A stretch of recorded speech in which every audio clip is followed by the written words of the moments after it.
Today we're just on the outskirts of Newport at Ramskapelle, and we're at the Belgian Military Cemetery. We've come here to tell the often overlooked story of the Belgian contribution during the Great War.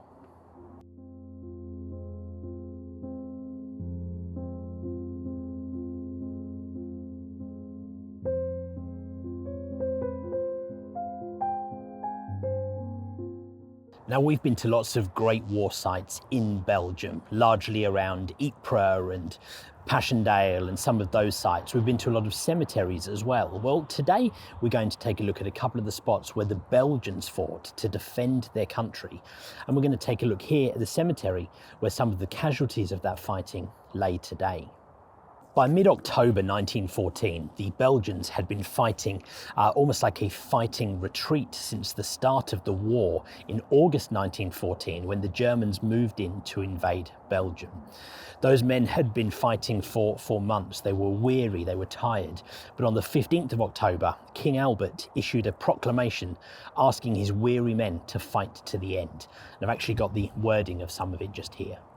Soldiers, for more than 2 months you've been fighting for the most just of causes, for your homes, for national independence. King Albert went on to say, "Our national honour is at stake. Soldiers, consider the future with confidence. Fight with courage.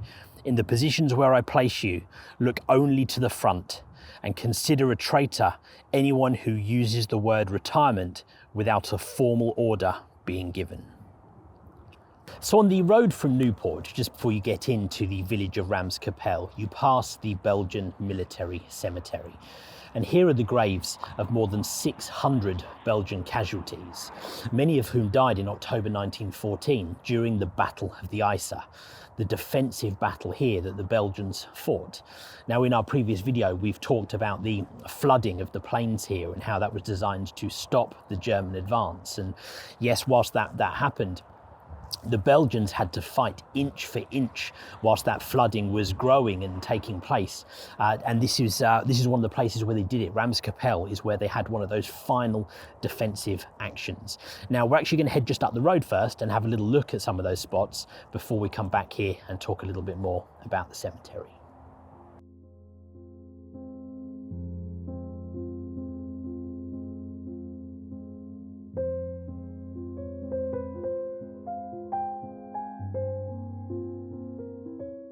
So on the 30th of October, the Germans launched a big attack into this area following a bombardment. Now, this pathway that we're currently stood on used to be the railway line that ran through here, with the station being just here. And you can see over there, in fact, a building or a bunker that was a Belgian defensive position, and we'll come on to that in just a second.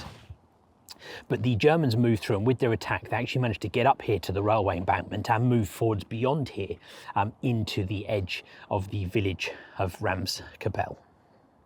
So just next to the station here in Ramskapelle, they have this memorial wall, which, using my very average language skills and a little bit of Google, I've managed to work out that this says something along the lines of the 14th Belgian Regiment held the line here gloriously, taking part in recapturing Ramskapelle on the 31st of October 1914. Here it lost more than 100 heroes. So knowing the importance of this position and understanding that a German breakthrough at this point, just as the floodwater was starting to reach this area, would be devastating for the defence of Newport and the coastline, the Belgians and the French launched a massive counterattack in here. The Belgians, I believe, literally kind of bayonet charged through this area against the Germans, pushing them back outside the edge of the village of Ramskapelle. By that stage, the floodwaters around them were rising, and the Germans realised that they could get cut off, so they had no choice but to move back beyond the floodwater. The German advance had been stopped due to the bravery of the men defending the line here at Ramskapelle, and that would be the end of the German advance. The front lines would be dug in, and this would be as far as the Germans managed to get in this part of Belgium. So a couple of little interesting spots here. So, you know, this place here saw the final actions of the Battle of the Yser, and you can see here this structure has been used by the Belgians to turn it into kind of a defensive position, some kind of sort of machine gun port or something up the top there. It's fascinating, you know, that this still sits here today. And in fact, I believe this was used as a defensive position during the Second World War as well. They also have a small kind of, what do you call it, diorama, I suppose, set up showing part of the Christmas truce. We've talked about Christmas truces before. Well, there was some of that happened in this area here as well, and there's a little diorama set up for it. Well, we just talked about the attack that moved back through here, the counter-attack from the Belgians, and here there is a little bit of a plaque which, not using my language skills, using my Googling skills, I can tell you says, at this place in October 1914, the 14th Line Regiment courageously battled for the recapture of Ramskapelle. Okay, so from here it's time for us to head just back up the road to the Belgian cemetery. And let's go and take a look at the graves of some of the casualties, the Belgian casualties who were killed in this courageous fighting just here.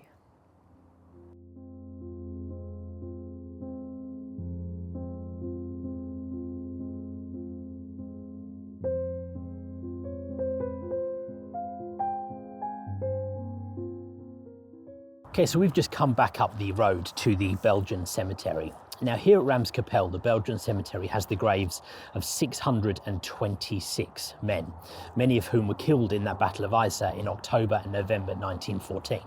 Now, not all of the men who were killed in that fighting are buried in this area, because the Belgian families had the option to have their loved ones taken home and buried maybe in a family plot or in a local burial site close to home. So not all of those killed in the fighting in this area are buried here, like you would see in some of the Commonwealth cemeteries, for example.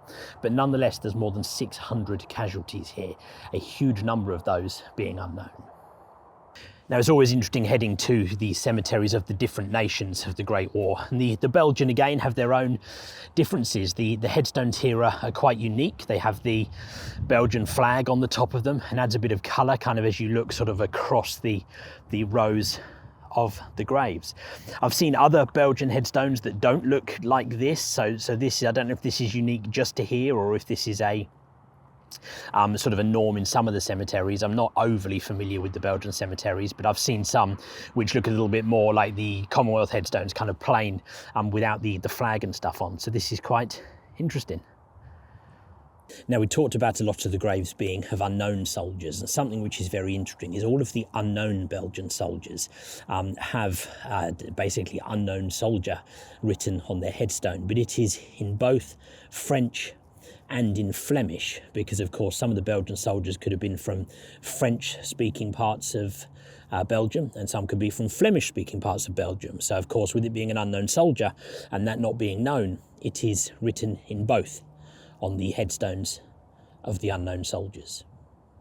Now, just like the different languages used on the headstones of the unknown soldiers, we also have on the identified graves. So here, for example, we have the grave of Jules J. Collin, Sergeant of the 6th Regiment. And you can see that this is written in French.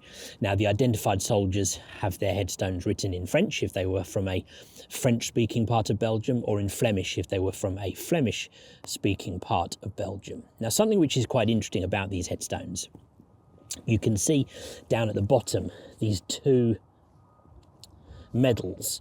Now, the medal on the left is the Order of Leopold, first class for officers, and it would be second class for other ranks. And on the right is the Cross de Guerre, and it was standard practice in the Belgian army for both of those gallantry medals to be awarded to all of the men who died during their war service. Now, interestingly, you also have the V and the Y down at the bottom here with the 14 next to it. Now that signifies the Victory Medal and the 14 commemorative War Medal.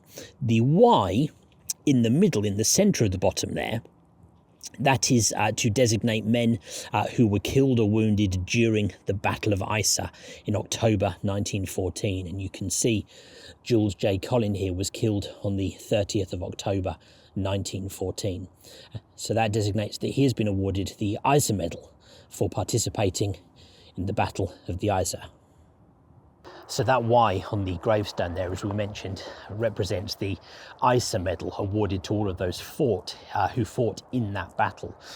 Now, I've actually managed to get hold of an Yser medal, and I've brought it here with me. And so we're going to just sort of talk a little bit about it and show it next to the grave of one of the men who was awarded this medal. Okay, so here we have the Belgian Yser medal. Now, I've brought some British medals to cemeteries before. It's the first time I've brought a Belgian medal to a Belgian cemetery, and I'm honoured to do that. So I'm going to place it next to the grave of one of the men who was awarded this medal and who was sadly killed in that fighting in October 1914. Let's talk a little bit about the medal itself. Okay, so here's a slightly closer look at what the medal looks like. You can see it's got the Yser written on the bottom and the ribbon, the red and black ribbon. And on the back you can see the Yser written kind of in the little sort of circle at the top. I'm going to include some sort of wider close-up pictures of this as well, so you get a better look at it. And you can see down at the bottom there we've got October 1914.